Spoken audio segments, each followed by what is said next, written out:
kad atsisveikintų su hercogu ir hercogienė.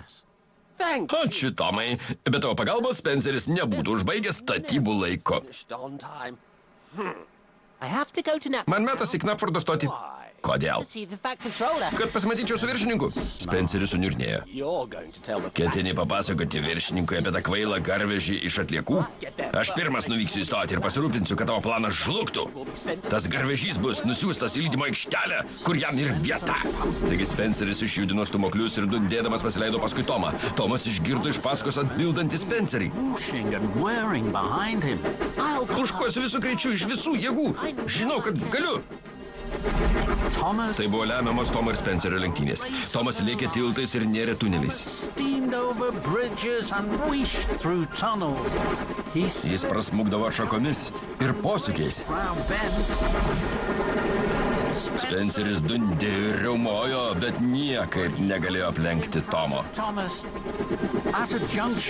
Prieš atšaką Tomas įsiveržė į priekį, o tuomet staigiai pasuko į šoninį kelią. Spenceris nubildėjo tolin ir cypdamas stabdžiais sustojo. Spenceriui teko pavažiuoti atgal iki posūkio.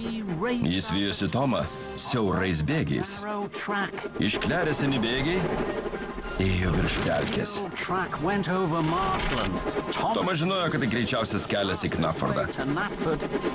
Tomas puškavo, Spenceris pūkštė, jis vis artėjo ir artėjo. Tuomet atsitiko nelaimė. Bėgiai lūžo, o Spenceris buvo per sunkus. Traškėdami bėgiai lūžo po juo. Galingasis Spenceris nuslydo į dumbliną pelkę.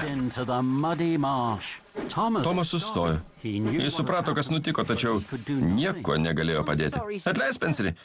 Nežinojau, kad bėgiai sulūžė. Važiuoju pakviesti pagalbos. Aš grįšiu. Ir Tomas nupukštė tolyn.